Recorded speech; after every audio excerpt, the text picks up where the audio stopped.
Would be even funny if he jumped on a gacha story. Oh, yeah? Let me stretch real quick while this plays.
Gold, time there. Solid a chance to swim or.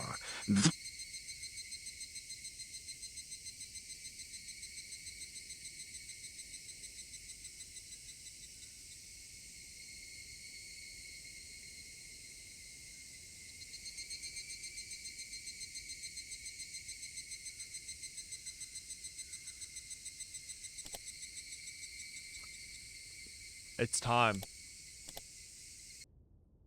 I finished Paranormal Sight. I hope the second game is as good as the first. What's Paranormal Sight? Time to what? Kill Takano.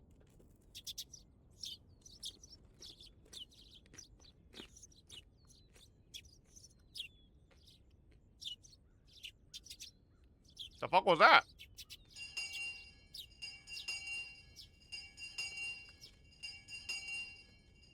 Furude さんと北条さんは今朝風邪をひいたのでお休みと連絡がありました。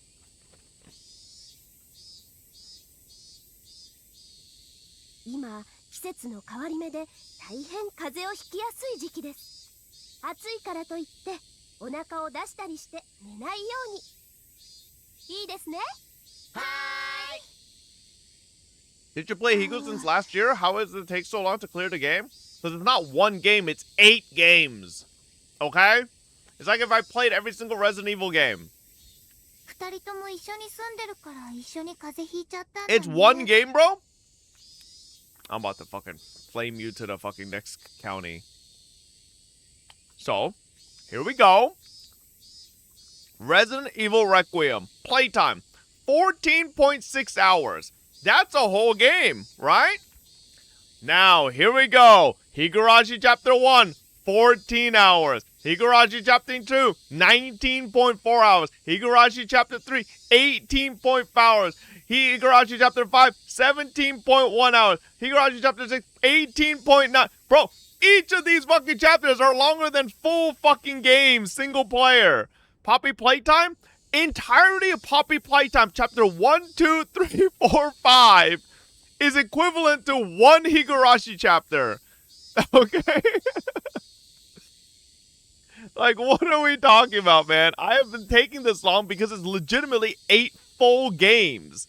It's not one game. It's literally 8 full games because it's a whole fucking story. Alright? Silent Hill F, 5.8 hours we've only got on that. Like, if I brought up any other fucking... Oh, wow, I never played Secret of the Mimic on stream. Shit, I need to play that. What is it? No, I'm Not a Human was 3 hours. What is it? Oh, wait, I wanted to play this at one point as well.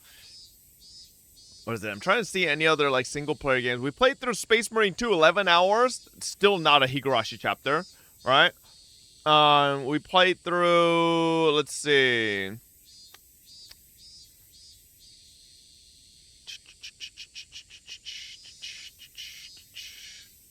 I played through all of Monster Hunter Wilds. I did play a I played way past the story, so 52 hours on that. But that's still like what, 3 Higu chapters?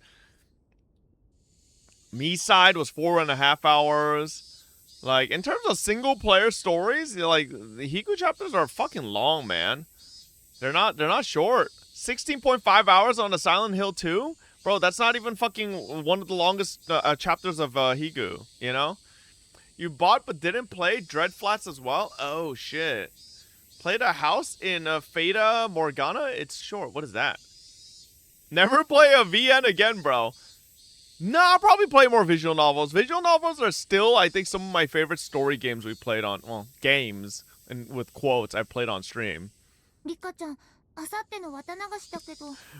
if I played Umineko next, the Fobbits might actually just go and jump off a Minecraft bridge. That shit is even longer than Higurashi. Umineko's like, on average, over 200 hours. So... Rika-chan is supposed to... Oh, okay.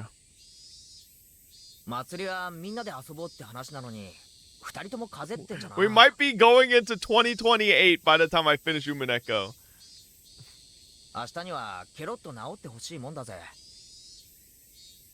How come you finished RE9 in 2 to 3 streams while one chapter of Higu took 2+ months of streams?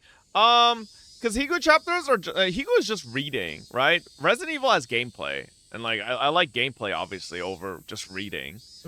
Like, whenever we play Higu chat, it's literally us hanging out and just reading a story together. Or it's like a watch-along, you know? Not really playing anything.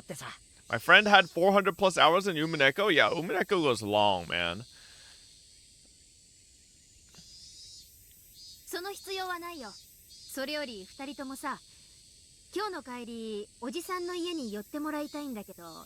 Oh, that's why Mion was winking to Rena. She already... Okay, she let them know. Sort of. Mion usually enjoys ideas like bringing people food when they're sick. For whatever reason, she was a little curt today. Actually, she's been acting a little different since this morning. Even when I talked to her, her thoughts seemed somewhere else. Now she's asking Rena and me to stop by at her house. Hi, babe.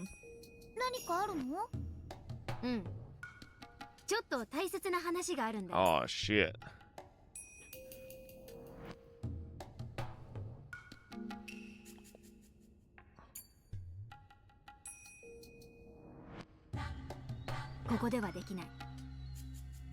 Mion seemed calmer than usual, which told me that it was about something very serious. There are always lots of patients running into the clinic just before lunchtime. Just because of that, lunchtime at the clinic is always later than normal people's. It's just a short break, though. Lily always tuning in for Boku no Pico segment. Our afternoon shift begins right away.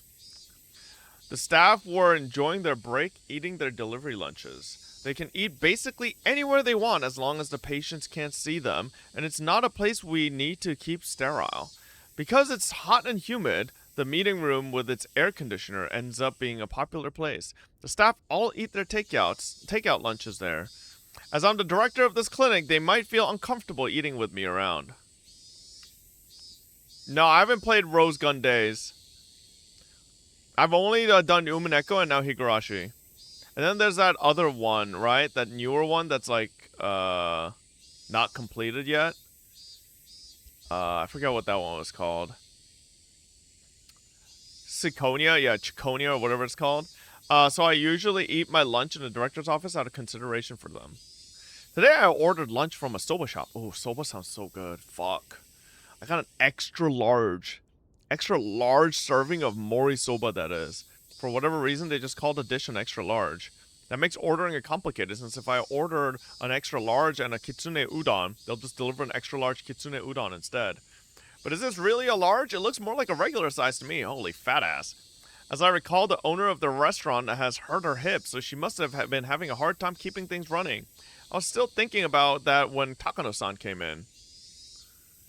There she is, the fucking devil bitch herself. She was carrying a really large size order in her hands. Apparently she ordered a regular Mari Soba and grabbed the wrong one by mistake. Ah, what a hassle.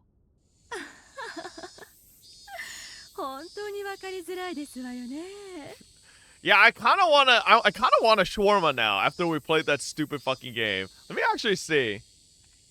Is there a shawarma place near me?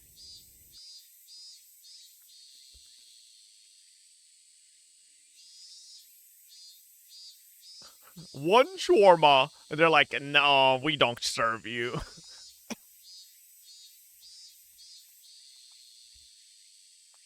Let's see. There's a couple places, but not, I'd have to say, nothing particular.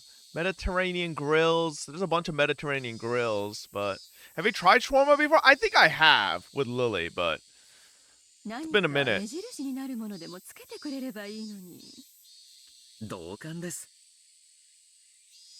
Oh, Lily's telling me that. Okay.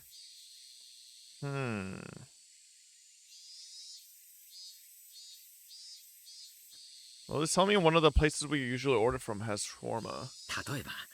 I'll check. Big Shawarma got you with their Roblox ad? Is Big Shawarma like Big Pharma?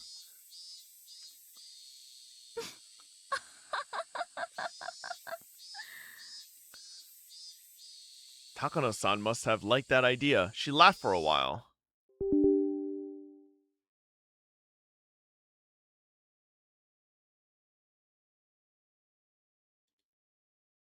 I got a Unity crash on a Higurashi?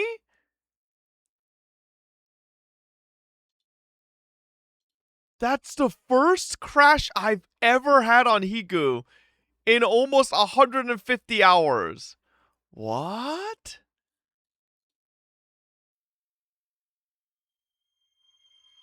No, we're not listening to that again. No, we're not listening to the intro again.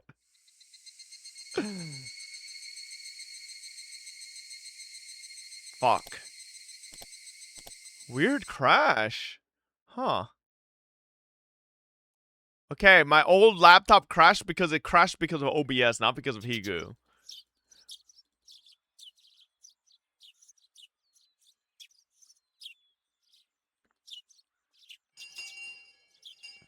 Come on. それより二人ともさ、何かあるの？うん。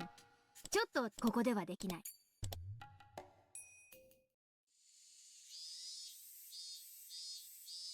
Watch it crash again? It's just like I'm bricked. 何？例えば。よかったらご一緒にどうです？ I invited her to sit on the sofa. ではすみません。冷房をちょっぴりだけ弱めてもらってもよろしいですかしら？ええ、それは失礼しました。よいしょ。ピッピッと。Come to think of it, I haven't really talked too much with her. We were rather distant from each other, partly over the guilt of the organization becoming the EDA Institute. Can you turn up the game volume? Is it quiet? Since our so with that and our respective positions, we had a taciturn agreement not to pry too deeply into each other. Since our agreement towards our research since our attitudes towards our research are different, we've never mingled before. So chatting over lunch is a good way to get closer to her. I wonder what she likes to talk about while eating. I guess I should start a peaceful conversation. I don't want her to go off about something like tapeworms. You know, I feel like if Takano was in real, was alive right now, she'd be like fucking, what's his name? Yeah, she'd be like Alex Jones and run a conspiracy podcast. We're having lunch after all. And while I tried to come up with a topic, she started talking instead. さっきのお子様ランチの旗の話、懐かしいですわね。今時のお子様ランチにはまだ旗は立っているんでしょうか。さあ、どうでしょうね。Oh god, here comes fries. ああいうのは一つの様式ですからね。案外、もっと未来になって宇宙旅行が実現するような時代になっても、宇宙船の機内食のお子様ランチには旗が立っているような気がします。それはなんだか面白い話ですわね。そんな未来になっても子供たちはあの旗を夢中になって集めるのかしら。旗を？おやおや、そんなことをされていたんですか。First of all, I would like to say Happy International Women's Day at women.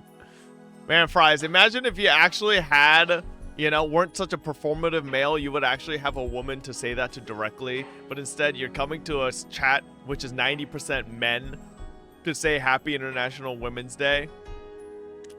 Pouring matcha on myself as a sign of respect to women. Oh, shut the fuck up, bro.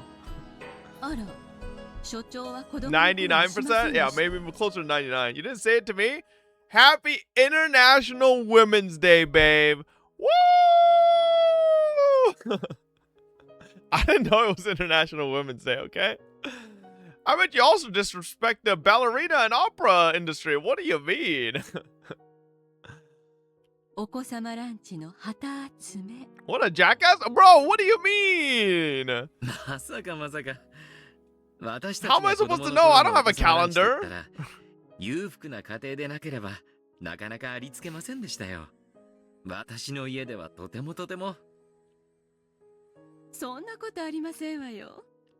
うちは貧乏でしたけど。 Fries unironically less performative than you right now? Nah, that motherfucker 100%. That motherfucker 100% didn't know, but he probably fucking was scrolling his matcha TikTok and it showed up on his fucking TikTok feed with all his fucking fellow performative men he follows. They're like sipping matcha is like while reading some fucking women's empowerment book, but pretending to read it, not actually read it, and be like, "Did you know today is International Women's Day?" That's right. Like, okay, man. I care about women unlike him. No, you fucking don't, bro. You're just performative as fuck. All right? No matcha sipper actually cares about women. Okay? It's all a ploy to make women think you care about them, but you really don't, and then make them fall for you, and then they fucking, you know, it's a bait and switch, okay? Real people who care about women don't go out of their way to fucking pretend like they are something else they aren't, alright? No. It's true, chat, okay? Listen. Fries reads right off the fucking playbook, okay? He literally dresses exactly the part, gets matcha, gets a book he never read in his life, goes to cafes on purpose, sits in a corner trying to look extra intelligent or refined so that women would approach him, okay? That 100% is Fries. You sound jealous? No. Performative man, alright? If you really cared about the wellness of women, you would not be setting up some weird-ass fucking mental image of what you think women would want, alright? You would just be yourself, okay? And if women like you, fuck yeah. If they don't, there's other options out there, okay? You don't care about your own girlfriend. That's not true. 当時の私にとってはデパートに連れて行ってもらえるのはお子様ランチが食べられるというのと同じ意味で I'm not even watching the stream because I'm busy and I'm still winning this debate. The debate, this is all because of women. Thank God women. Okay, fries. This guy's so fucking fake. だから両親が私の留守の間にデパートへ行ってしまうととてもへそを曲げたのを思い出しますわ。 Chat, don't say Fry W, okay? Don't empower that idiot, okay? He takes baths in matcha. Thinking the pheromones of matcha would attract females. Okay, that guy's not real. 高野さんの子供時代もとても素敵そうですね。 Quick find a LeBron clip? Bro, Fries has given up on LeBron. でも私一人を残してデパートへ出かけて二人ともバスの事故に巻き込まれて死んでしまいま I し did not た。 support IDF James. Bro, you want to know what? Wait, some chatters might have seen this if they were watching Jake yesterday. Hang on, this shit was funny as fuck.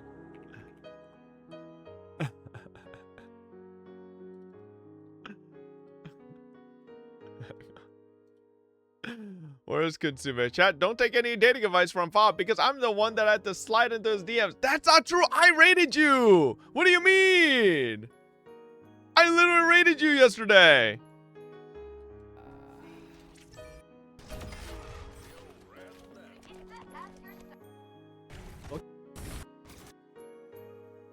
Okay, here we go. Yo, Fucking Consume has a stupid Israel flag as his Overwatch. And we did. Jake was like, wait.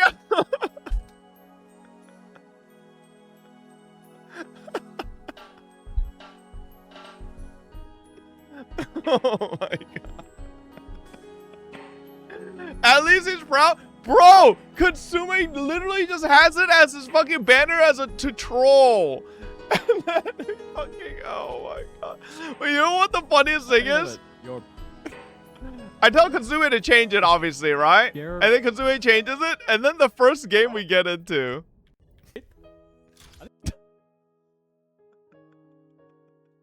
The enemy team. Okay.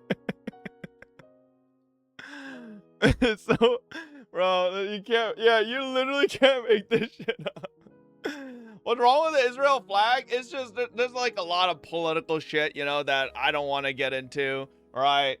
And it's just yeah. Yeah, it's just current events, you know.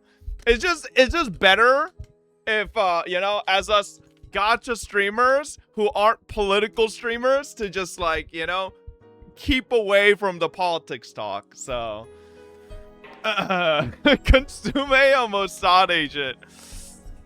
I don't know, man. その連絡が来るまで私はずっと両親を恨んでて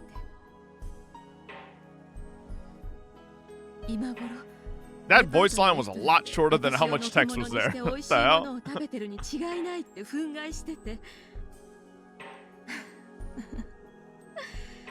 あと1本で旗が確か20本になるはずで20本が小さな目標だったのでそれを達成する OJ is 機会が back? また遠のいた Yeah. ずっとむくれていてひどい話ですわね It must have been horrible to lose her parents at the age when she was still interested in collecting flags from kids' meals. It's obviously still a painful memory for her. そうですか。 Oh god, here we go. Humanizing Takano again. Bro, none of us are gonna feel bad for her. Kill her already. それは知りませんでした。ひょっとしてそれが医師を目指された動機ですか。はどうしてああ、いえ、私が医師を目指したのは自分の家族に関わることが理由だったので、てっきり高野さんもそうだったのかと。私が医師免許を取ったのはひなみ沢症候群により近づくために必要だったからですが失礼な言い方をすれば研究のためついでに取った免許ですわね You cannot be mean to a woman on International Women's Day, you jackass. Takano is not a woman. She's a demon. Okay? Even when she was still at medical school, she already knew about Hinamizawa syndrome. そういえば、こんな処方のことも私は知りませんでしたが。高野さんはどこでひなみざわ症候群に触れられたのですか？ Demons can be women too? So are we supposed to be nice to demons on International Women's Day? Is that what is that what Oh, so on International Women's Day God's just like, yo, hold on, Satan. Peace for one day. all your female demons can vacation up here in heaven real quick for a day. Like, okay. 高野先生の研究を掘り出すうちに発見されたというような話を聞いていますが、医大に通われていた頃に医師の勉強と並行してもう症候群の研究に入られていたとは。Was a Mawika bike? 私など盆栽でしたので、医師の勉強だけで精一杯でしたから尊敬しますよ。ひなみざわ症候群の研究に携わったのはもっともっと前からですわね。What does she mean? How old was she when he first found out about the syndrome? In fact, why did she become familiar with it at all? 私の実家はさとこちゃんやりかちゃんたちと同じで親戚がいませんでしたの。それで施設に引き取られてそれがもう本当に劣悪な施設でして。 Someone pinging me in Gen Chat? For what?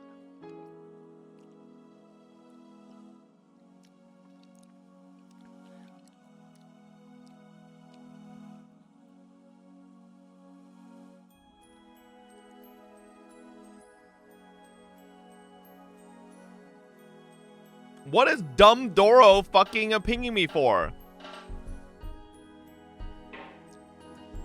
What is this idiot pinging me for?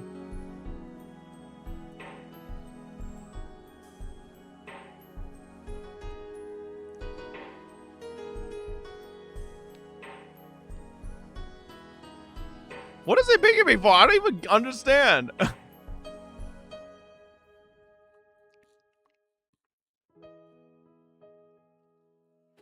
Oh. Hey, back up, Dodi. No.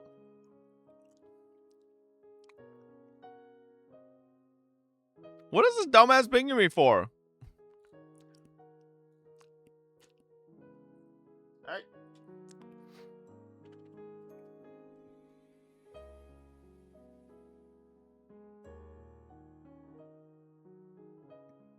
He's talking about ZZZ?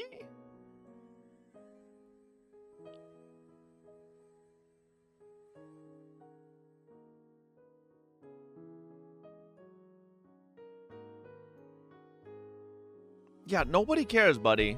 Alright. Jesus Christ. How unemployed is he? Like, the discussion ended like 4 hours ago, and he's like talking about the fucking ZZZ, like, stuff to do take. あの頃繊細孤児ってまだまだいたでしょ。そういうのを集めて補助金だけをせしめるのを目的にしたような本当にひどい施設で、そこを脱走した時に助けてくれたの。 Bro, doesn't Takano go around talking about how nobody should tell anybody about her connection to her grandfather? 高野先生でしたの。 But she just be going talking about everybody, or to あ everybody. なたは高野先生と生活なされていたのですか？なるほど。研究資料に若くして触れることができていたのも納得です。しかし、なぜそれを伏せられていたのですか？まあ、大人の事情ですわ。奇病研究のために予算を求めるのと、死んだおじいちゃんの研究のために予算を求めるのでは、少々事情が変わってきますから。なるほど。長いことの疑問が氷解しました。あなたが高野先生を語る時の尊敬の眼差しは、一研究者に対するものとしては説明できないものでしたので。しかしそこまで高野さんに尊敬させるとは、よほど人徳のある素晴らしい先生だったんでしょうね。Nah, low-key, her grandfather was a failure. さて人徳はどうだったでしょう。誰にも理解してもらえずずっと孤独に研究してそのまま病死してしまいましたもの。祖父は孤独を愛する悪い癖がありましたので協力者を得られなかったんですわね。でも高野さんという優秀な助手がいたじゃないですか。そういえば高野さんも先生も読みは同じ高野ですね。ええ、本当の名字じゃありません。祖父に敬意を表して同じ名を。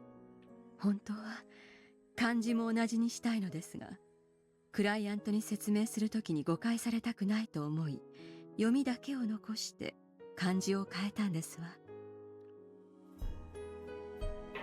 Stupid ass fridge emote. Now I can see the connection between their two last names. That also revealed the connection between first names Hifumi and Mio too. She doesn't need to tell me anything more than that.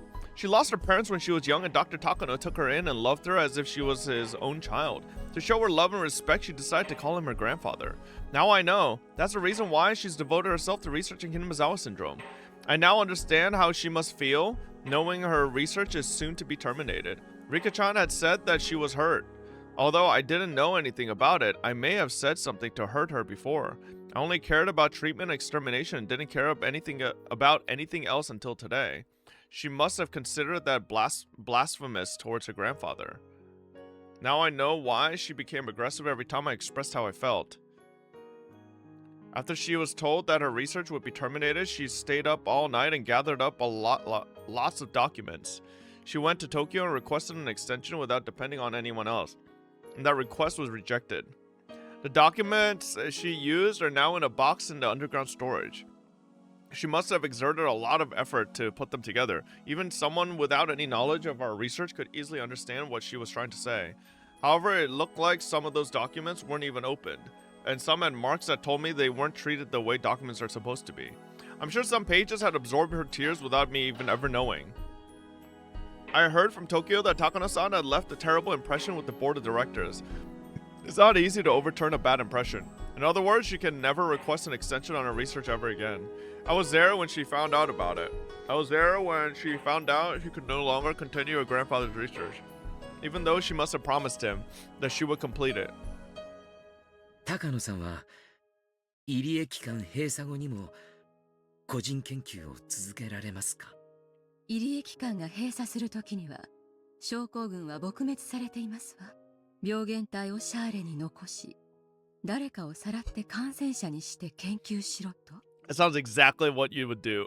個人で機材も予算も施設もなく誰にも顧みられなかった祖父のようにホルマリンの匂いのこもった書斎で誰にも評価されずざれ言だと笑われるためだけに研究を続けろと。もう若さもなく気力もなくただの負け犬に過ぎない私に何を続けろとおっしゃるんです。Toмотake once told me that the Idia Institute was supposed to be the Takano Institute, but our clients didn't like the idea of a young woman heading the facility, and that's why I was invited. That explains why she's been unfriendly since the day we met. It must have been blasphemy to her to see me go on about Hinazawa syndrome and decide on a research plan according to my values and morals. To Takano, the syndrome is her grandfather. She must feel his presence when she's researching it. That's the reason why she often stays at the institute until late at night, though it makes the mountain dogs annoyed as they serve as security here. 蕎麦湯お飲みになります。Oh my god, that sounds so good. Oh. いただきましょう。Her shoulders look fragile to me for the first time, and now I'm sure of Rika-chan's story. Takano-san holds an indescribable sadness within her, and if someone approached her pretending to understand, she might fall for it. Because of my position, anything I say to her will only hurt her more probably. Sometimes words can harm people no matter how they're used. But the fact that I still spoke up showed how little experience I had in life. せめて今後の予算配当を高野さんのやりたい研究に優遇しましょう。少なくとも3年の継続は勝ち取れたんです。その3年間で精一杯の It was all a slip. Even as I spoke, I started to regret trying to say anything. お気持ちだけで結構ですわ。 Oh my god. New Takano look. 死の病にかかり、痩せ衰えていくのを3年も見守るのも辛いものですわよ。 If I remembered right, Dr. Takano came down with acute dementia and chose to commit suicide while his mind was still functional, out of despair at his inability to continue his research further. Oh my god, he didn't want to play Minecraft with dementia. My verbal slip had made her remember a painful memory and hurt her even more. 最後には眠ったままになり、生命維持装置の電源を切ることをいつかは選ばされる。ねえ、入江所長。その電源を切るのを所長がその患者の担当医だったら誰にやらせますか？ Bro would not have pulled the plug. Bro would have lobotomized him. まさか所長がその電源を切ったりはしませんわよね。 Takano-san asked me that as if it was a normal question. She's only expecting to hear one answer. もしそういう状況になるのなら、最後のスイッチは残されるご家族に委ねるでしょう。ですわよね。まさか今生の別れの日にその場に立ち会わないわけがない。私はひなみ沢症候群の最後に立ち会いますわよ。絶対にね。 Someone knocked on the door and I heard the voice of one of the other staff 所 members. 長、午後の診療が始まります。準備をお願いいたします。ああ、申し訳ありません。今参ります。私が片付けておきますわ。所長は診療室へお急ぎくださいな。いつものお年寄りたちがよもやま話をしたくて大勢お待ちでしてよ。Takano-san laughed, but I know that laugh was trying to conceal her anguish. I'm not close to her personally, but she is my partner here at the clinic. I have been trying to avoid getting close to her, but maybe that was a mistake. If I had listened to her more, maybe I could have eased her pain a little. But it's too late. Tomitake-san is conducting an investigation to prove her innocence. Is she guilty or not? Either way, her heartache remains. After EDA left, Takano sat down on the sofa again and stared at nothing for a while. Then she got up and picked up the phone on the desk. 高野です。 No, bro!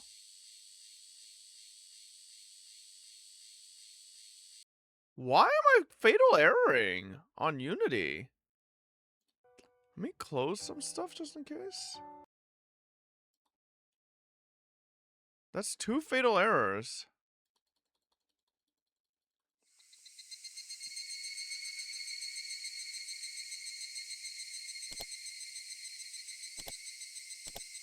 Oh my god. I might just save every now and then just in case.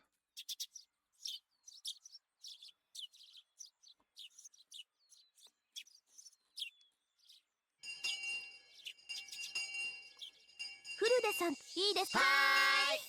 二人、リカちゃん。何かそれより二人ともさ、今日の帰り、ちょっとここではできない。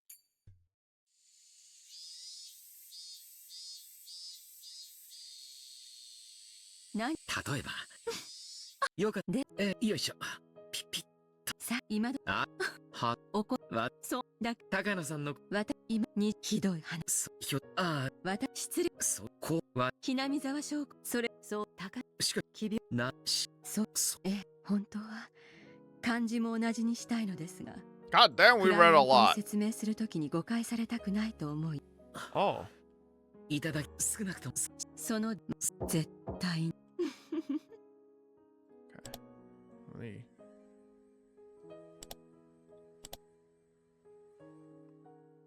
Okay, quick save slots are there. Maybe I could have eased her pain a little more, but it's too late. Tomitake-san is... Okay, here we go. After Idia left, Takano sat down on the sofa again and stared at nothing for a while. And she got up and picked up the phone on the 高野 desk. です。おこのぎはいる？私よ。20日からのつもりだったけど、今日から R の周辺監視を開始して。 Oh, shit, bro. Did Idia tip his hand a little? 別にいいでしょ。 Or she's taking her anger out. She might be taking her anger out. それとも今日は暑いから嫌だとでも言う気？ええ、お願い。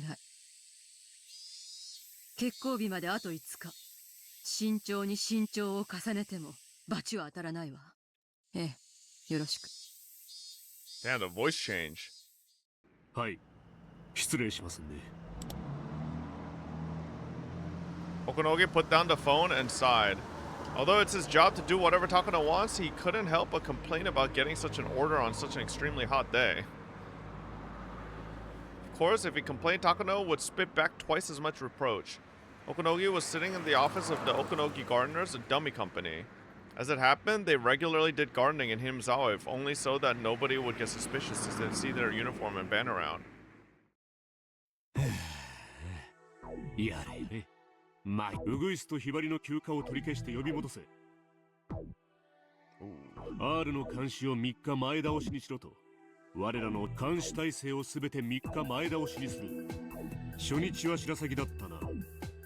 4名体制。通話監視1、サポート1、R 宅監視1、サポート1。白鷺リーダーは直ちに指揮に入れ。あと、電話設備工作も前倒しにするぞ。ウグイスの予定だったが、招集には1日かかるだろう。大鳥でやる。大鳥7、工作チームを編成して、今夜中に完了させろ。可能か？もちろん、電気工作要員の訓練は十分です。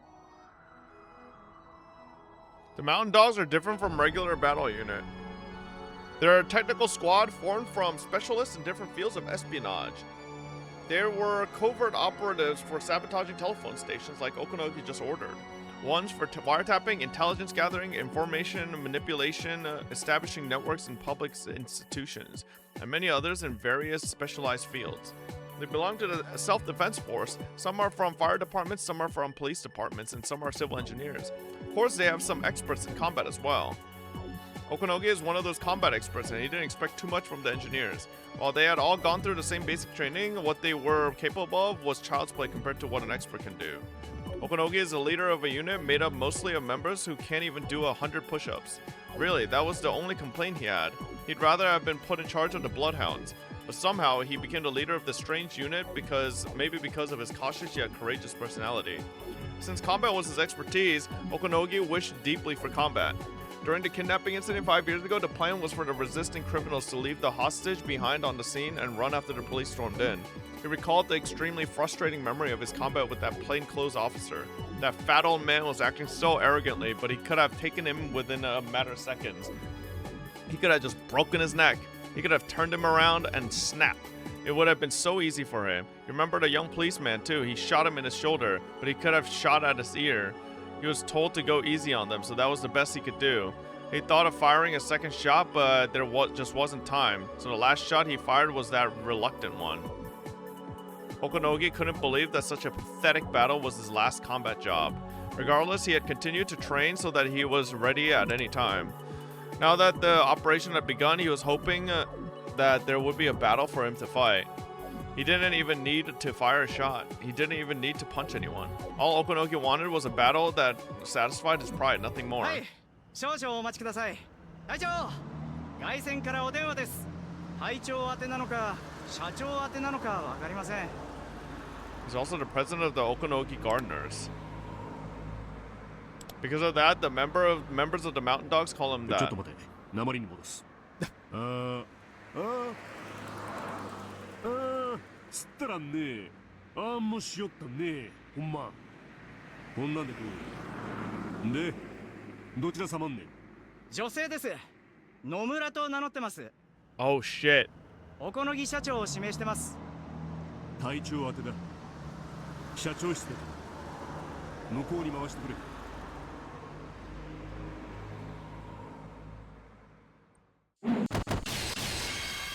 I think Takano is being used by the Mountain Dogs as well, or is gonna be used.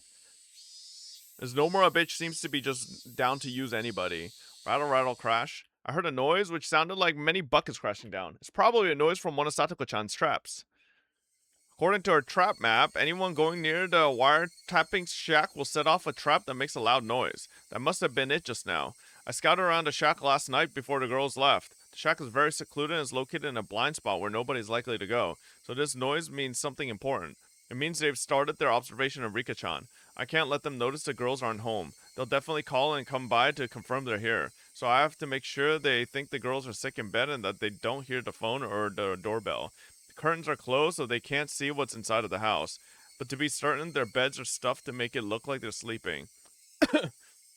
However, I have to be even more careful from now on. I can't let them notice that I'm staying here. For that matter, I have to make sure I can act when something happens.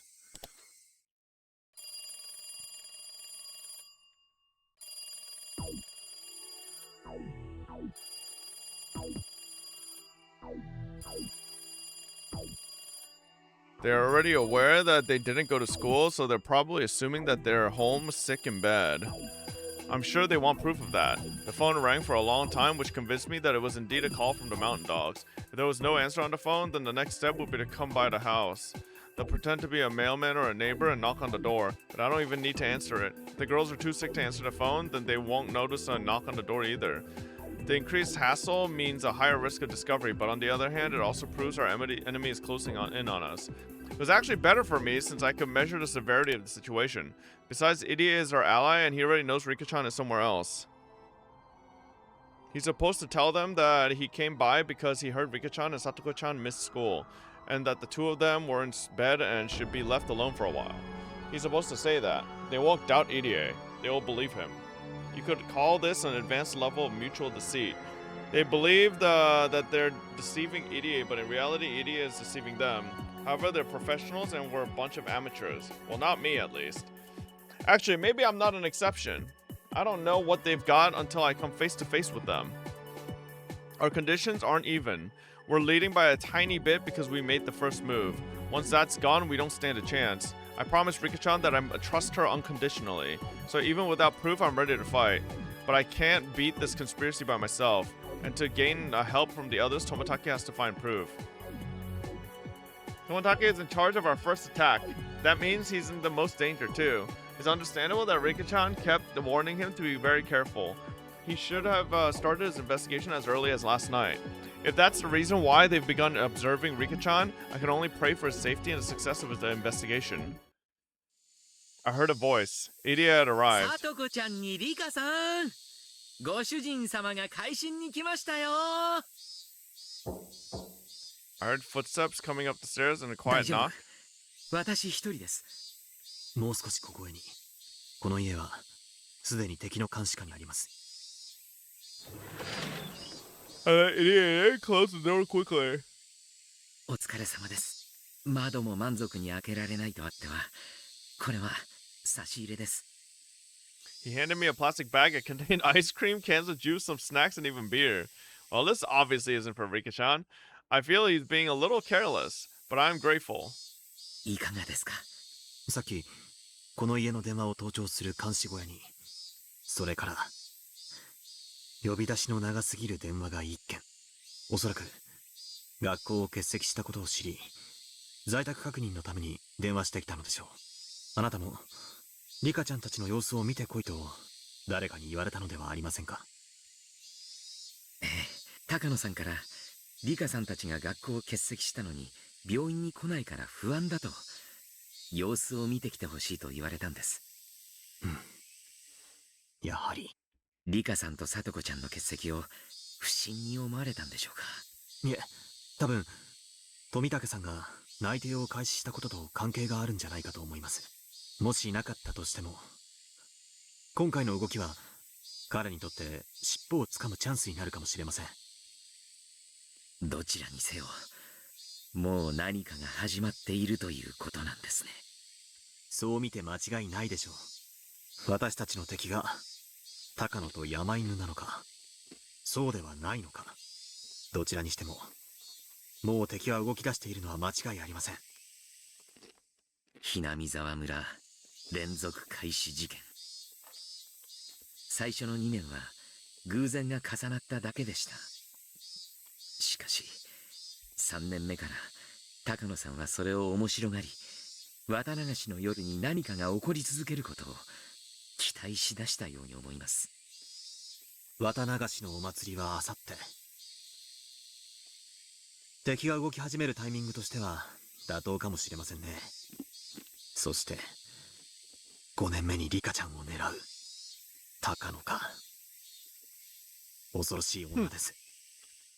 She's a demon. リカさんがしていた高野さんの話、あれはどれも本当だと思います。今日初めて知ったんですが、彼女はひなみ沢症候群の第一発見者、高野先生の養女だったんです。同じ高野ですね。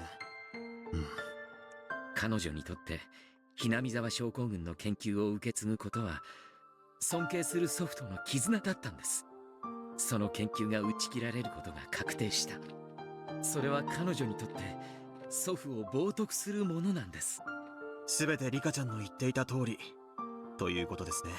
はい。それと高野さんがこんなことも言っていました。3年で打ち切られることが決まっている研究を寿命が幾ばくもない眠ったままの患者に例えるんです。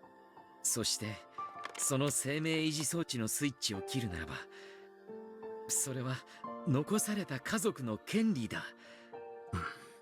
どうせ打ち切られる研究ならば、それに幕を下ろすのは高野先生の遺族高野美代だけと。はい、そういう意味で言ったものと思います。Yo, just in case, I don't trust this. We're gathering the circumstantial evidence we need. Takano is in fact our enemy. Irie has been reluctant to accept it yesterday, but now he believes what Rika-chan said is true. あとは富武さんに高野さんが企んでいる何らかの証拠を掴んでもらうだけです。そしたら関係者を一斉に拘束するための鎮圧部隊を呼び寄せる。 I think Tomitake is gonna die. I think this Nomura person has a lot more power than Tomitake and can probably see if he's doing something. That might be why she called the Mountain Dogs to execute Tomitake ASAP. I think it's Akasaka who's dying? No. 高野は山犬なる特殊部隊を配下に持ちます。それを鎮圧できるような。はい、私も名前しか知らないのですが、番犬という部隊がいるそうで、本当の非常事態が起こった時、武力で強襲する戦闘部隊だとか。山犬はどちらかというと機密保持などの情報部隊の性格が強いので、多分それよりはるかに強い部隊なんでしょう。表に出せぬ研究をする機関の万が一の造反に対応する鎮圧部隊となれば、多分相当の強さを持つでしょう。つまりそのいわゆる番犬部隊とやらをひなみ沢に呼び寄せることが我々の勝利条件になる。そういうことになるんでしょうか。ただ一つ不安なのは、緊急マニュアルには機密保持のために村を封殺することを認める記述があることです。番犬部隊が来てもやることは彼らと同じで、結局は村ごと証拠を隠滅するのではないかという不安も残ります。いえ、それはないでしょう。敵の狙いが緊急マニュアルの執行にある以上、それでは何の意味もありません。この陰謀が派閥抗争によるものならば、入江機関のクライアントたちの派閥は絶対に穏便に済まそうと思います。おそらく敵を吸収し、村人たちが何事かと目を白黒させているうちに決着させてしまうに違いありません。Yeah, if Akasaka dies and Rika lives, so the cost of Rika surviving is Akasaka's death. I know this because I've done similar jobs myself. They'll pass through like a gale and complete their operation swiftly. And a unit capable of pulling that off against the Mountain Dogs must be very powerful. とにかく富武さんからの連絡を待つしかありませんね。ええ、これは持久戦です。ですが一度有事となれば、それは電撃戦に様変わりする。緩急の差の激しい辛い戦いになります。入江先生は敵の腹中にいる心強い存在ですが、同時に最も危険な場所にもいます。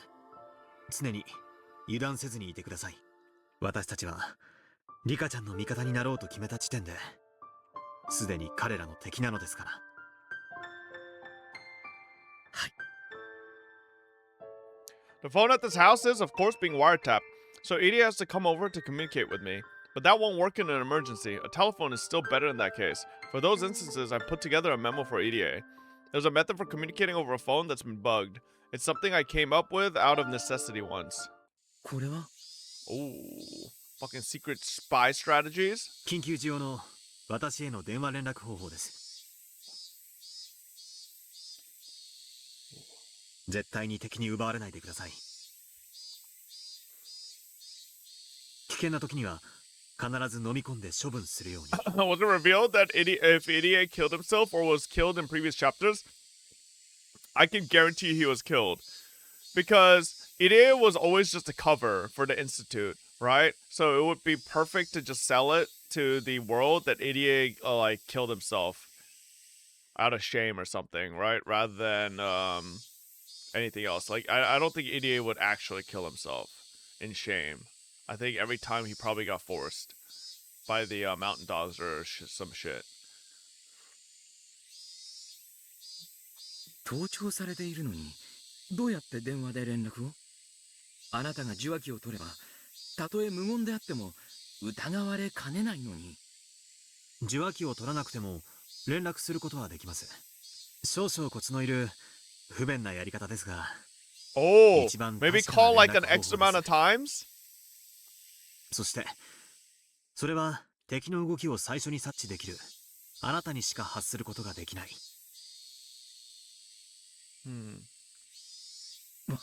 わかりました。それでやり方は？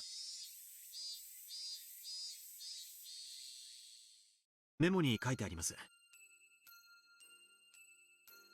簡単に説明すると、電話の呼び出し音の長さで連絡するのです。相手に電話をするとき、1分以上呼び鈴を鳴らし続けることはほぼありません。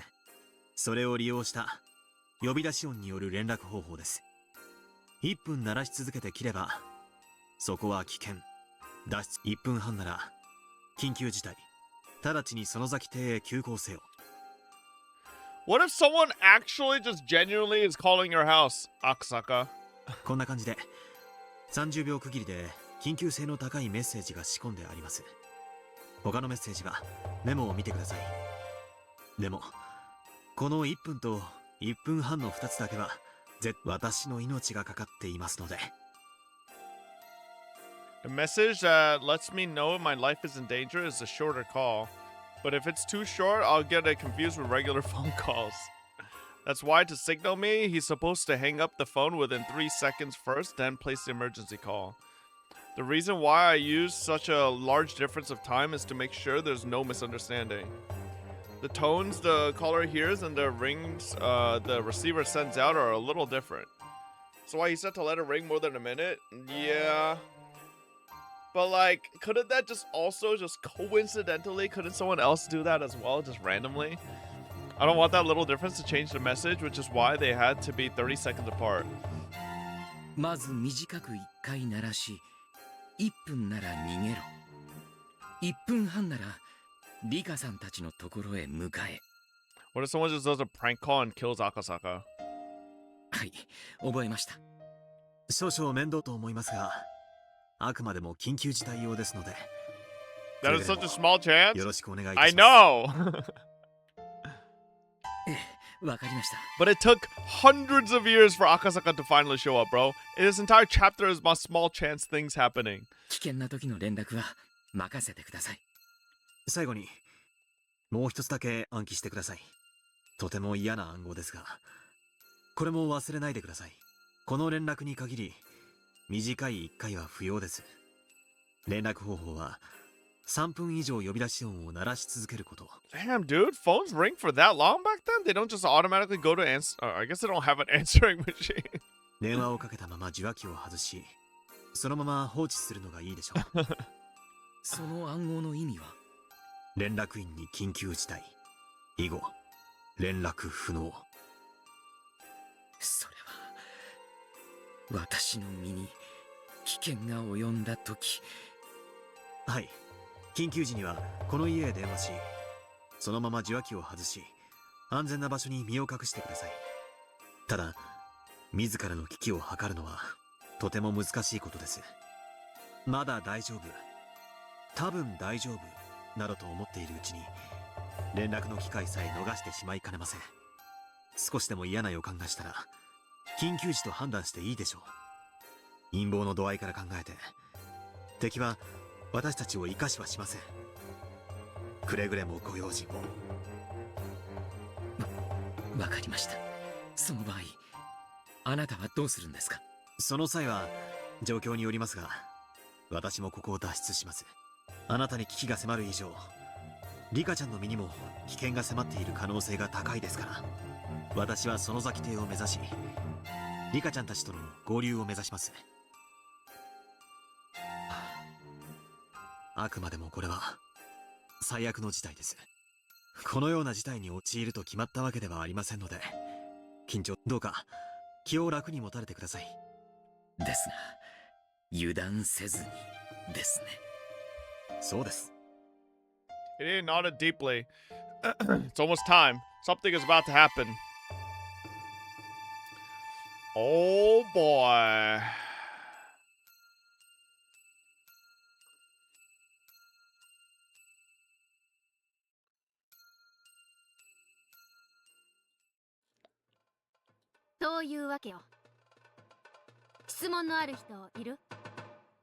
I have plenty of questions. This could easily be one of those well-planned pranks. What I heard is just that extraordinary. But right now, it's a bad idea to ask questions just out of curiosity. That would be a waste of time. Mion has already explained everything about the events surrounding Rika-chan. まあ、私も園崎家当主代行としていろいろと聞きたいことはあるよ。連続開始事件についてどうやら少なからぬ関係があるようだからね。でも今はそれはなしにする。しかし、うちに避難してきたのはいい判断だね。うちの地下なら核戦争だってしのげるよ。電気もある、電話もある。もちろん食料だってあるしね。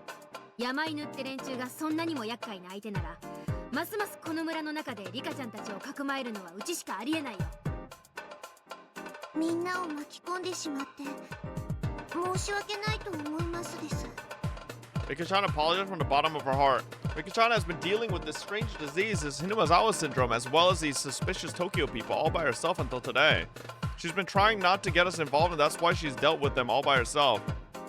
We can all imagine that what she must have been feeling, so none of us can even think of anything else, anything to say. The silence went on for a while, but then Hanyu clapped Rika-chan on the back. What the hell, new Hanyu outfit? Wait. the new art just gave her a new outfit for fun. Every other version doesn't have a new outfit.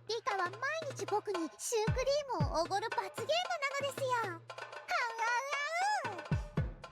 それにみんなだって申し訳ないなんて思ってないですよ。ね、ケイイチ。Anya suddenly addressed me. I could tell from her eyes that she was expecting something from me, right? My role is to act as the flint for the other club members. It's my job to burn strong and bright red to get everyone excited. What have I been doing just sitting around? そうだぜリカちゃん。ちょいとことがでかかったんで面食らっちまったが。なあみんな。どいつもこいつも内心は面白くなってきやがったとか思ってんだろ。さとこ、どうもこいつは俺たちに本気でやってもいいってことみたいだぞ。お前だいぶ温存してるんだろ。シャレじゃ済まない秘蔵のトラップをだいぶ隠し持ってるんだろ。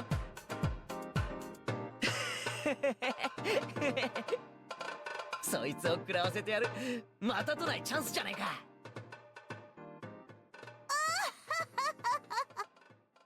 部活メンバーに私がいたことに感謝なさいませですわね。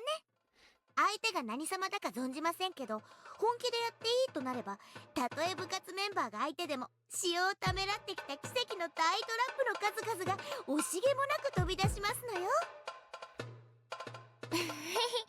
そうだね。さとこちゃんのトラップはみーちゃんのお墨付きだもんね。たとえ相手が本物の軍隊でもさとこちゃんのトラップはみんな蹴散らしちゃう。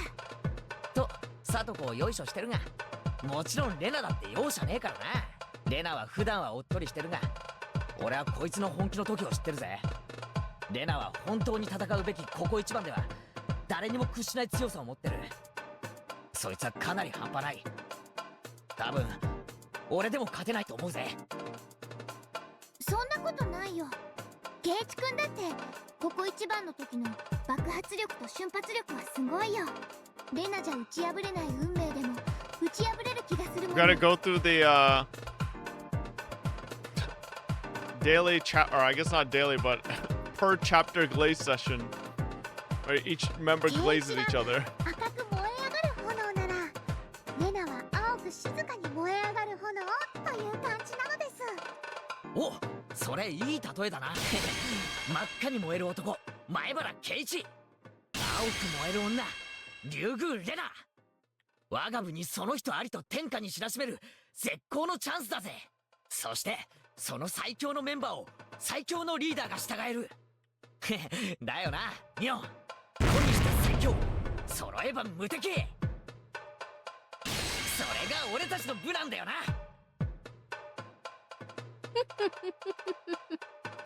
いやはや不謹慎だと思って黙ってたけど、おじさんさ、本当はこう思ってたのさ。こいつは最高に面白くなってきたってね。今は感謝してるよ、リカちゃん。これだけの獲物をよくぞ知らせてくれた。このひなみ沢で我が部に挨拶なしで上等を決めてくれようとはね。きっちりけじめを取らせてもらうよ。 It had only been 5 minutes since Rika-chan apologized to everyone and brought the mood down, yet our morale was already at its peak again. We're up against such an absurd conspiracy, but if we're together, I think we can defeat it. This is the best feeling ever. Anya is the one who started all of this. She's quite the promising newcomer. She knew exactly whom amongst us to get motivated first. No, moreover, while even our senior members were hesitant about taking on such a huge opponent, somewhere in their hearts, she alone remained unflinching and raised our spirits. She's likely to grow even more formidable in the future. ありがとうみんな。信じてくれてありがとう。信じてくれるとずっと言ってますし、信じて当然。信じないやつなら仲間じゃないのです。だからお礼なんていらないのですよ、リカ。ああ、そうだな。羽生の言う通りだ。お前いい根性してるぞ。気に入った。I rubbed Hanyu's head. She laughed as if I was tickling her. さて、そうとなりゃ作戦会議だ。状況をもう一度整理しよう。まずリカちゃんとサトコは病気結石のふりをしてしばらくここに身を隠す。これは万が一に備えてだね。まさかここに2人が隠れてるなんて誰も知らないよ。留守番をしてくれてる赤坂って人に感謝だね。でもよかったね。5年も昔にした約束を覚えてて助けに来てくれるなんて本当に素敵な人だね。ちょっと羨ましいかも。 He's married. 私の好みじゃありませんけど、リカにはちょっと嫉妬しましたよ。 Satoko, you're 8. 赤坂は別にそういうわけではないのです。しかも東京の警視庁の公安部の人で、それも秘密部門所属なんだろ。すげえ頼もしい人だよな。秘密部門ってのがしびれるぜ。赤坂はきっととても強いと思いますです。とても頼もしいのですよ。ただ赤坂さんの役割はどちらかというと緊急時の防御役。むしろ重要なのは相手の尻尾をつかむ大任を帯びてる富武さんだよ。彼こそが真の攻撃役。しかも敵を鎮圧できる番犬部隊を呼ぶことができるのは富武さんだけ。つまり富武さんこそがこの戦いに勝利できるキーマンってことなんだよ。下手くそカメラマンの富武のおじさまが私たちの命運を握っている超重要人物とは不思議な感じ。Everyone teased her by saying they're going to tell Tomitake she called him that. 富武の頑張りを期待しないわけではありませんが、万が一に備え他の手も考えておいた方がいいと思いますです。 Okay, he's definitely gonna fail. でも羽生、富武に頼る以外に何か打てる手などあるの？いや、羽生の言うのも一理あるよ。何しろ敵から見ても富武さんはキーマン。自分たちを内定していると気づいたら暗殺することだってあるかもしれない。何しろここは彼にとって敵地も同然なんだからね。富武さんだけに頼りきらず、私たちに打てる手を探すのも大切だと思うよ。そうですわ。トラップだってたった一つで綺麗に決めるのは難しいですもの。いくつも仕掛けてあらゆる可能性に対処して初めて完璧になるんですのよ。そうだね。攻撃の手を一つに限る必要なんてない。富武さんとは違う形で他の攻撃ができないか探してみるといいんじゃないかな。でも東京についてわからない私たちがどんな手を。富武さんの重要性の一つが番犬部隊を呼び寄せることだってんなら、俺たちにもそうすれば万が一富武さんが敵にやられても俺たちは勝利条件を失わずに済む。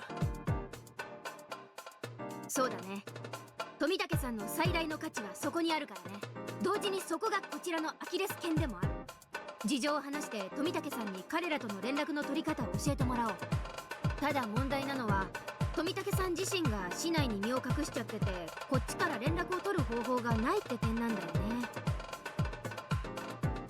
でもいい手だと思いますです。 How about you send Hanyu as a ghost over to Tomitake, and then she comes back into the material realm and tells Tomitake everything, and then comes back with his. They literally have a ghost, bro, at their disposal. Why don't they? 富武と次に She 連絡 can't を go 取る back こ to とが being で a きたら ghost? Wasn't she literally a ghost during their discussion 番犬への連絡の仕方を聞 yesterday? きましょうです。まずこれが1案。 Like she went back and forth. 他にはないでしょうか。 It's on cooldown? Okay. Before we knew it, Hanyu was making sure we moved along with our proceedings. Rena noticed that too, giving a pleasant smile to the girl trying to be a part of our group. 今の手は富武さんに万一があった時のための保険だよな。また別の角度の攻撃 Yeah, を考 wait. えたい Yeah, が Rika tried to hit Hanyu yesterday for fucking trolling her, and then Hanyu just went ghost mode. That's not true. She could do it literally at any time. 富武さんの調査に貢献できるような攻撃ってねえか？面白いですわね。何かのトラップを仕掛けて尻尾をつかみ、黒幕に言い逃れできない証拠を突きつける。最高のトラップシチュエーションでしたよ。奴らの狙いが僕なら、僕を何かのおとりにするのはどうですか。危険だけど高野たちは僕が目的なんだから食いつかざるを得ないのです。かなり危険な一手だね。でも確かに高野さんがリカちゃんを追っているという大きな証拠をつかめる手だよ。わざと姿を見せて騒ぎを大きくして逃走戦にすれば、少しは面白い効果が期待できそうだね。そこで聡子の裏山が役に立つ。あそこに逃げ込めば追っ手は大変なことになりますですよ。 Isn't Hanyu the strongest assassin? She could kill anyone.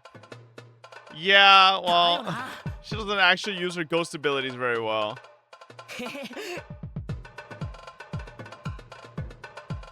こいつは最高の見物だぜ。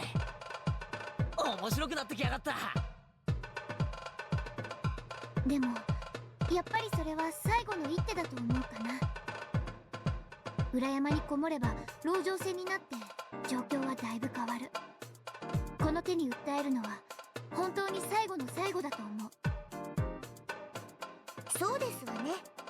裏山のトラップは防御効果が非常に高いでしょうけども、あくまで防御ですわ。敵に対し攻撃するものとは違いますもの。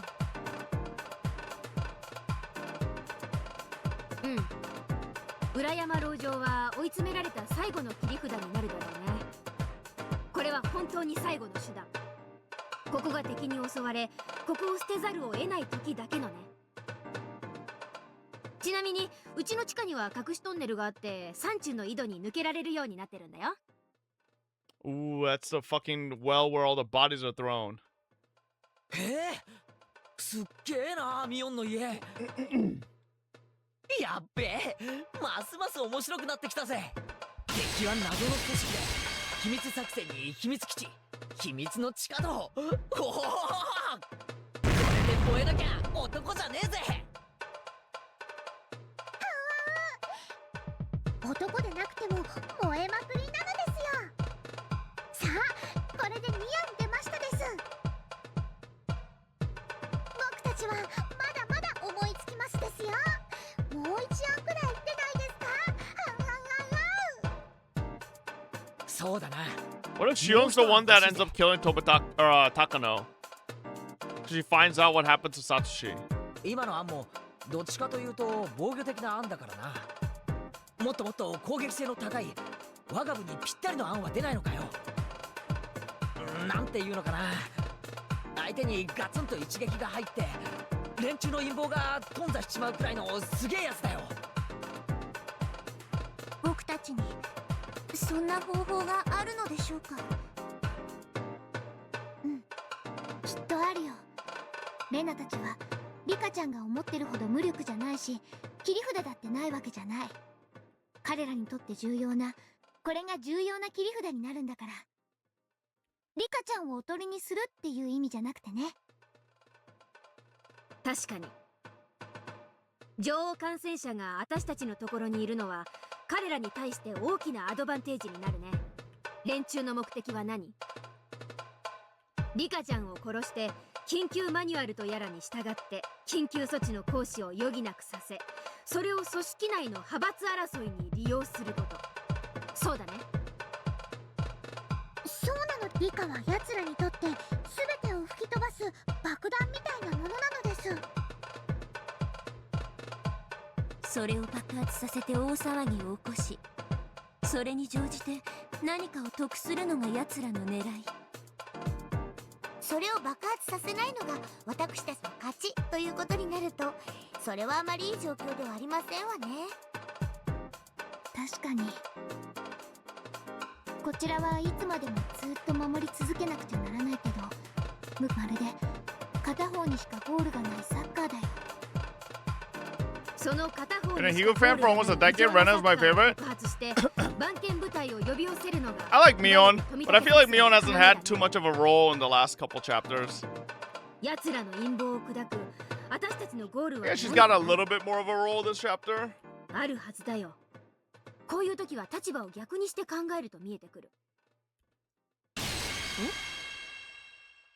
あれ？その手があったか。 Mion starts to grin in a weird way.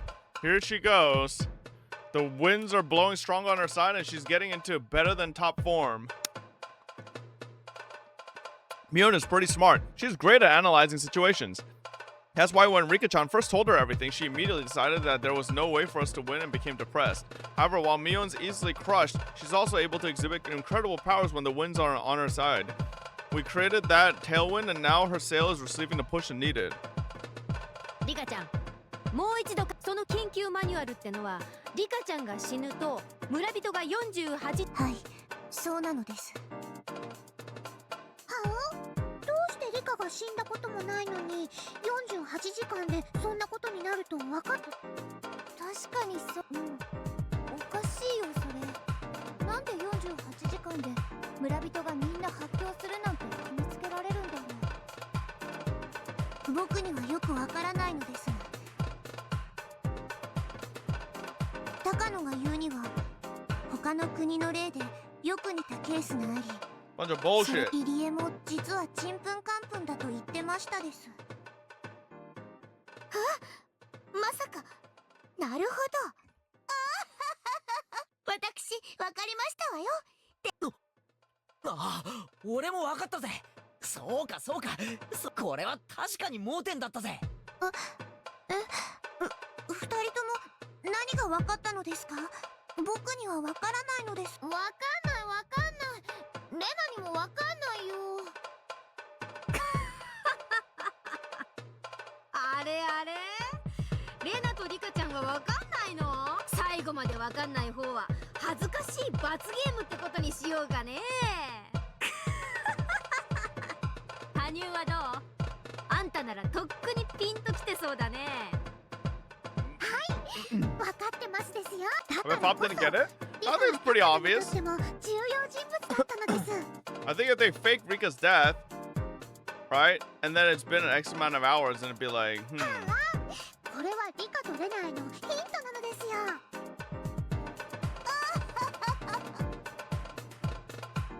私からもヒントですわよ。敵の狙いは派閥争いのためにひなみ沢で大騒ぎを起こすこと。そしてそのための手段として緊急ということは、この緊急マニュアルこそ敵の陰謀のアキレス腱になるということですわ。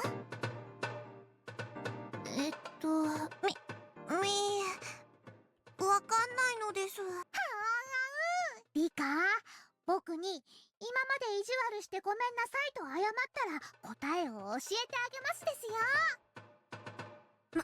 まっぴらごめんよ。そのあう気が散るから黙らせて。なんだ鋭いレナまで気づかないのかよ。いいか、俺たちの攻撃が富武さん一人に委ねられていて、それがアキレス腱であるように敵の攻撃も緊急マニュアル一つに委ねられているんだよ。ってことは緊急マニュアルの根底を打ち砕いてやればいい。わかるか？緊急マニュアルの意味を失わせてやればいいんだよ。緊急マニュアルの意味は何ですか？それはひなみ沢症候群の大騒ぎを最大のふりをして隠すためなのです。だから村人たちがおかしくなる48時間以内に村を丸ごと抹殺してしまおうとする。そしてそれが敵の狙いなのです。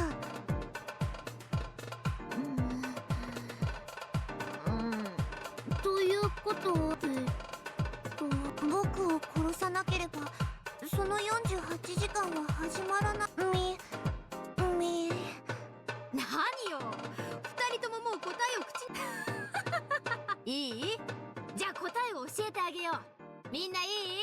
せーの。リカちゃんが48時間前に死んでればいい。 we all said it in unison? Boy, we're good at this. We never mess it up. わかったよ。僕もわかりましたです。 Rena and Rika-chan clapped their hands together, but how do they do that? They finally figured it out. Why did it take so long for us to come up with this? やっとみんな思いつきましたです。こんな案1案目でさっくり出してほしいものなのですよ。さっきから後ろ向きな案ばっかりだったので、ひょっとして思いつかないのかと焦ってましたのです。はあ、言ってくれるじゃない。羽生、あんたますます気に入ったよ。この功績を認め、あんたには後で我が部金星特別十字章を授与しよう。What? まあそれは後に置いといて、今は作戦の説明に入ろう。奴らのゴールの最大の拠り所である緊急マニュアル、これにはでっかいウィークポイントが隠されてる。それはひなみ沢症候群は女王感染者の死後48時間で村人が全員発狂するから、そうなる前に抹殺せよという、つまりリカちゃんが48時間前にすでに死んでいるのに村に何も起こらず平和だったら、このマニュアルの根本が崩れるってことなんだよ。That's it, to say the least. Nobody really wants to do such a terrifying thing, but if they don't execute the manual, the villagers might go mad and spread to the surrounding communities. They're hesitant to execute it, but they want to keep the damage to a minimum. But what if they find Rika-chan's body 48 hours after her death? The major premise that the villagers will lose their minds within 48 hours of the Queen Carrier's death will collapse. 幸いリカはここに隠れているのですから、リカが死んでしまったという嘘をつくのは可能なのです。They would need her body.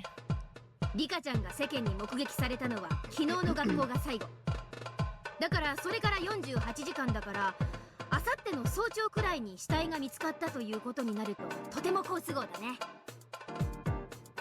そうか、警察の大石さんの助けがあればリカちゃん死亡の偽装は可能なんだね。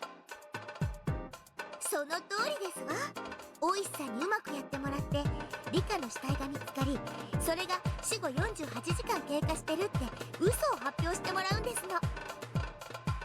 まあ公式発表にするといろいろ余波がありそうだから、入江機関にだけ嘘を流せば十分だろう。しかも監督がこっちの味方なんだから、連中をコロッと騙すのは可能なはずだ。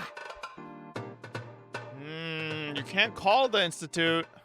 これは考えたわね。緊急マニュアルの信憑性が失われれば、こんなひどい作戦が承認されることなんてありえない。つまり連中にとって最大の弱点は緊急マニュアルであり、そしてリカちゃん。大石は協力するとまだ言ってくれたわけではありませんが、僕はきっと力を貸してくれると信じていますです。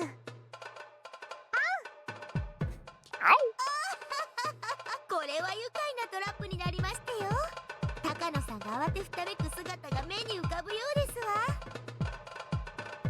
高野は私と聡子が風邪で寝込んで家にいると信じ込んでる。でも姿を見たわけじゃなく、きっとそこにいるだろうという想像でしかない。それが実は他にいて、そしてあさってに突然私の死体が見つかり、しかも48時間前には死んでいたなんてことになったら。なんだか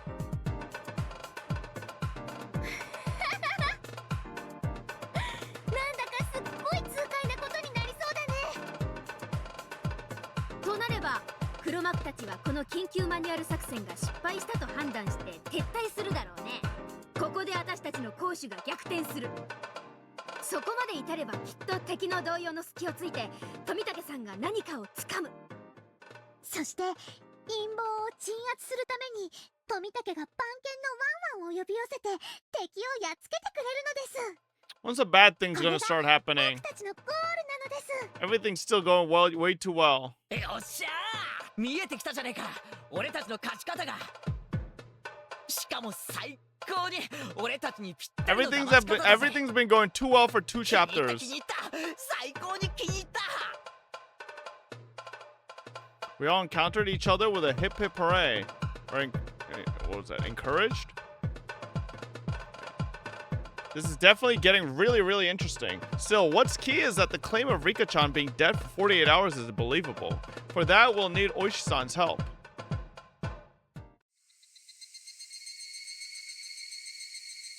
And right as we thought about asking him, he arrived at the Sonozaki residence.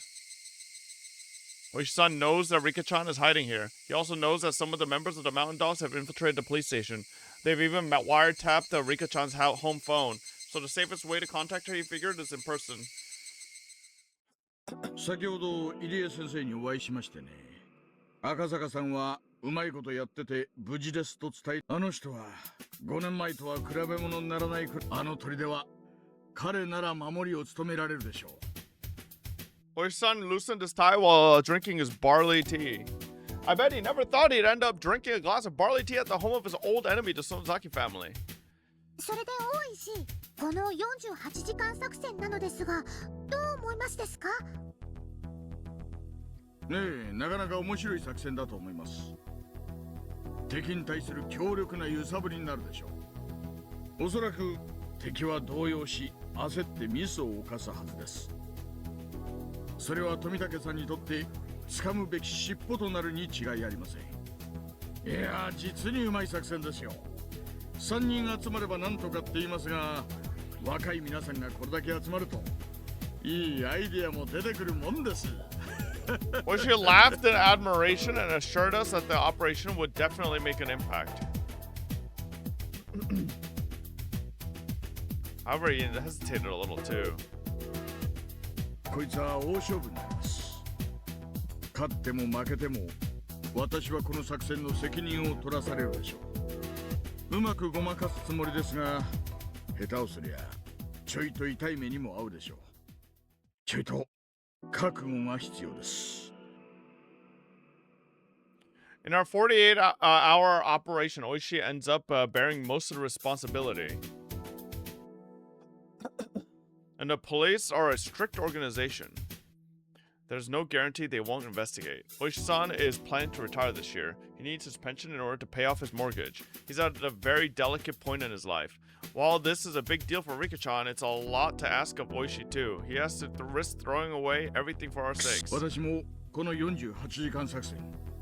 しかし、私ってやつは。大石、難しければ無理にうなずかなくてもいいのですよ。僕たちは大石の犠牲を踏み台にして勝利を勝ち取りたいなんて思ってないのです。Nobody knew what to say to him, but Hanyu broke the silence. She's full of energy, ow-owing during our club, but at times like this, she also has the power to heal the hearts of those who are hesitating and growing weak. It's like being enveloped in a mysterious embrace. If her appearance matched her level of maturity, Hanyu would probably look like a mother. それに僕たちは最強の部活メンバーなのです。48時間作戦がダメならもっともっと効果的で面白い作戦をすぐに考えちゃいますのです。ね、ミオン。ああ、そうだよ。おいさん、無理なら断ってくれて全然 OK。むしろ私たちも大石さんの迷惑も考えず勝手に盛り上がっちゃって悪かったと思ってるもん。そうですわね。困らせてごめんなさいですわ、大石さん。Rena whispered to me while watching them talk. 羽生ちゃんって結構うまいね。年下の子にこんなこと言われちゃったら一肌脱がずにはいられなくなっちゃうもん。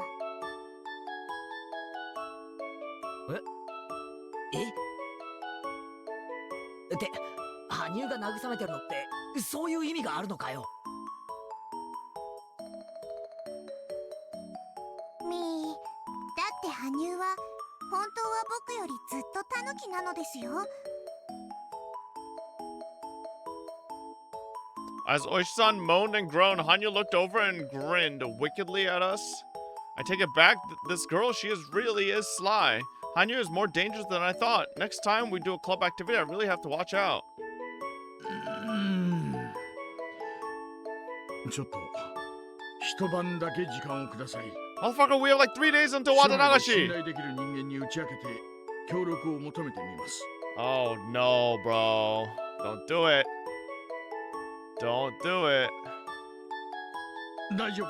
絶対に信頼できる人間です。私も引き受けたなら失敗しましたじゃすみません。Oh boy. なのでやる前に賞賛を図らせてください。Oh no. Well, I mean, Kuma surely wouldn't be a rat. He got shot too, right? In the last chapter. So that's proof that he's not a rat. I think. Yeah, he got shot too. Oisan never makes promises unless he's sure he can keep them. That's why he speaks cautiously, but considering his position, it was certainly a decision that requires courage. 大丈夫ですよ、大石。もし退職金がなくなっちゃってもきっとミオンが何とかしてくれるのです。Okay. ね。みー、部活メンバーに協力する以上、そうじゃないと大石がかわいそうなのです。みー。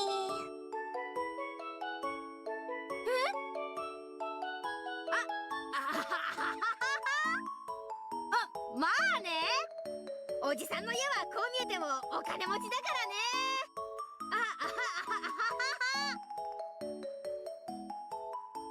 We've got 2 sly foxes. Our club's going to be the epitome of a free-for-all in the future. The meeting ends with that.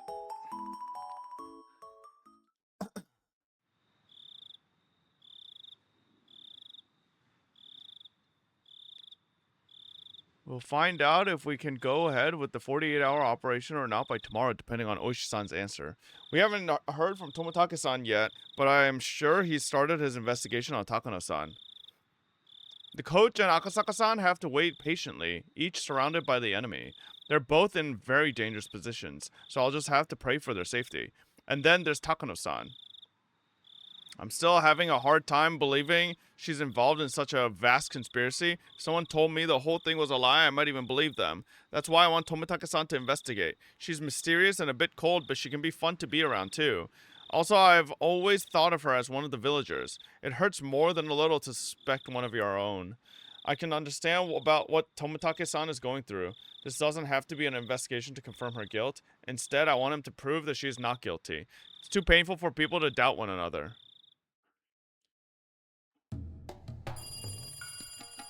Oh shit. もしもし。ああ、何度もお電話をさせてしまいすみませんでした。問いだけに。いえ、それより何か分かりましたか? A background investigation usually takes a few months. It can't be rushed within a day or two. But Tomitake sensed that something huge had started to make its move after what Rika said and the others told him. And it was definitely getting closer. But once it was close enough to see, it would be too late. That was why he was checking on their progress so frequently. 赤の3社については現在調査を続けています。アルファベットの客員に迎えられるときに別の部署ですでに身辺調査を行っていたらしく、アルファベット後については今総員体制で当たらせているところです。もうしばらくお時間をください。分かってます。ですが、事態は切迫しつつあるように感じていますので。はい、もちろんです。それから、富武任意の依頼とは別に、本日付で入江機関への緊急内定が命じられました。優先度最大。命令書は幕僚長命です。幕僚長が私の調査依頼とは別に？はい、あくまでも別件となっていますが、私の見たところ、これは富武任意の調査に対するトップからの強力な後押しではないかと。幕僚長が協力。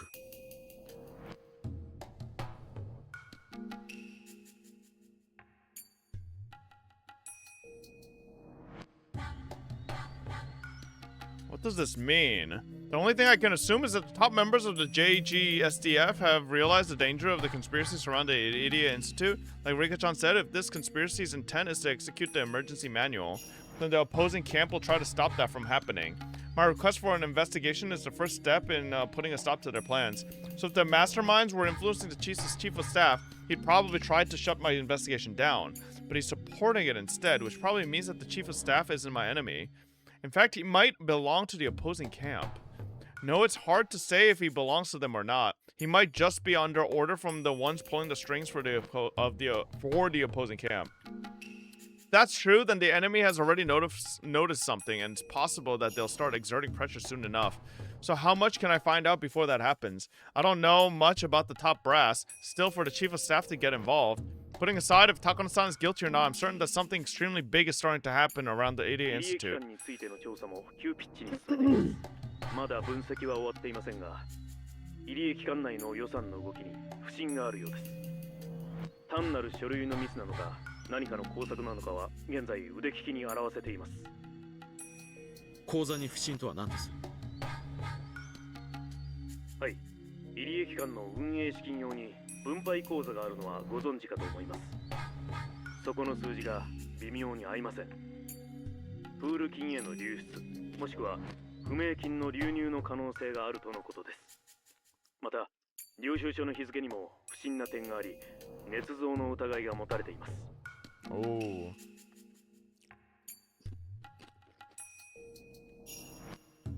Funds are usually supplied annually.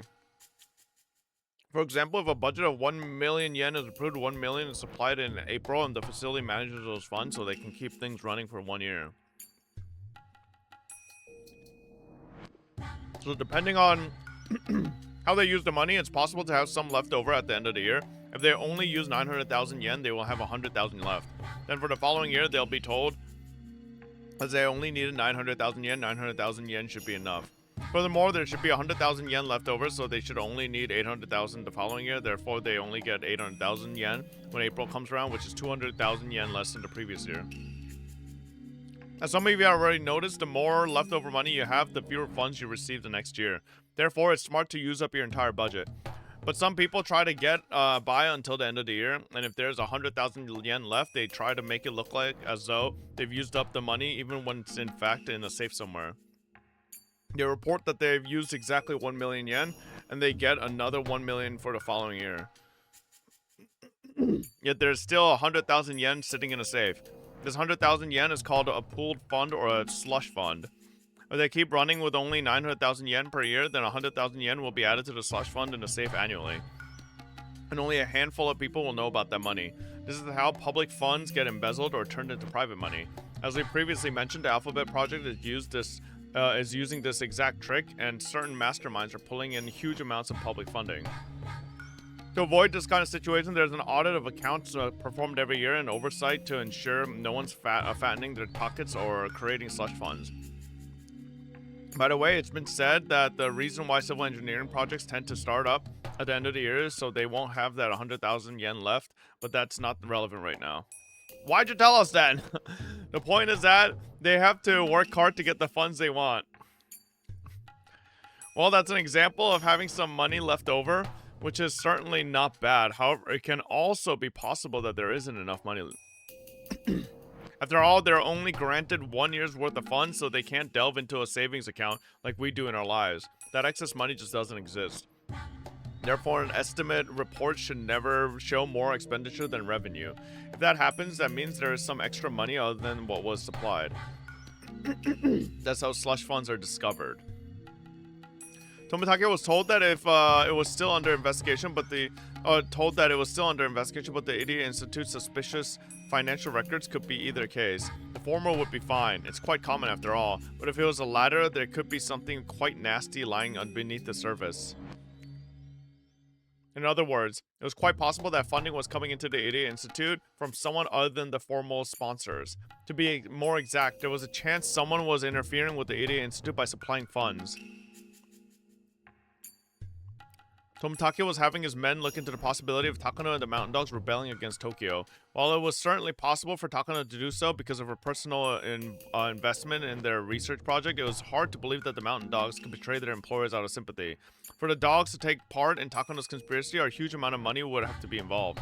The discrepancy that Tomitake's men had identified could be a sign of such. もしもし、失礼。今、一件報告がありました。富武には小泉先生をご存知ですね。旧小泉派のトップです。近年お亡くなりになって派閥は瓦解したそうですが、そのトップと高野三佐の個人的信仰についてはご存知でしたか？ええ、一応は。では、小泉先生と小高野先生に個人的な信仰があったことはご存知でしたか？いや、なるほど。小泉先生が高野三佐を可愛がっていた理由がようやくわかりました。これは興味深い内容です。実は小泉先生の死後、彼の隠し口座の清算が行われたらしいのですが、その際、金庫番の弁護士を通さず、小泉先生がご自身で下ろされた額があることが判明したんだそうです。時期は入江機関の設立がアルファベットで承認される半年前です。それは入江機関設立の根回しに小泉先生が使ったのでは？いえ、その根回しの金は弁護士が管理を任されていました。ですからその支出ではないと思われます。腹心の金庫番を素通しして支払うというのはよほどの個人的支出です。So could that involve the relationship between Koizumi Sensei and Takano-san? では、高野三佐に対し小泉先生が個人的に資金を提供したということでしょうか？ Yep, we saw that. He did. はい、こちらでもそう分析しており、現在裏付けを進めています。小泉先生による機関設立の根回しとは別に、高野さんということはつまり高野三佐は造反工作を行いうる現金を多額に持っている可能性があるということですか？高野三佐は機関設立にあたり各方面への調整にあたりましたが、それはですので設立工作にあたりその提供を受けた資金を使用していないなら、それは丸々残って。 So the Mountain Dogs are literally obeying Takano just for money? These bastards. 話が前後しますが、10億。 Oh my god, how much is 1 billion Japanese yen to USD? In today's, that's 6.3 million. In 1983.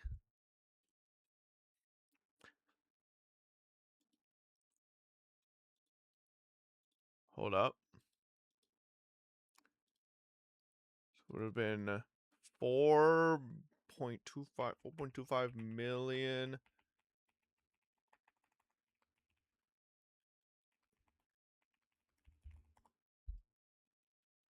It would be worth $13.9 million in today's dollars.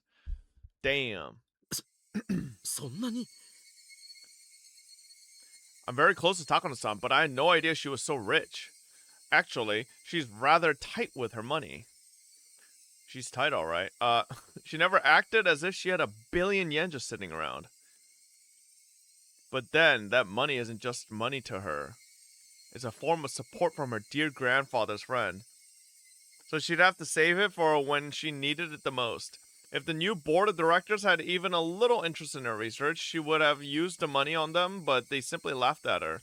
So Takano-san gave up on bribing them. Instead, she decided to use it now, because her research project was going to be terminated anyway. With a billion yen, it might be possible to bribe the mountain dogs. If she has sponsors, it'll be even easier.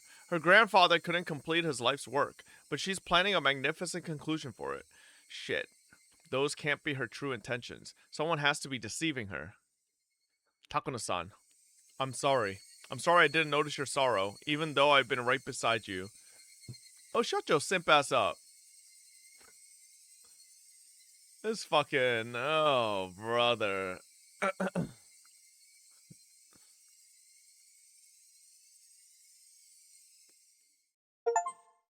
Alrighty. That's where we gotta wrap up for today. Yes, sir. One more. Nope. I gotta go do some shit.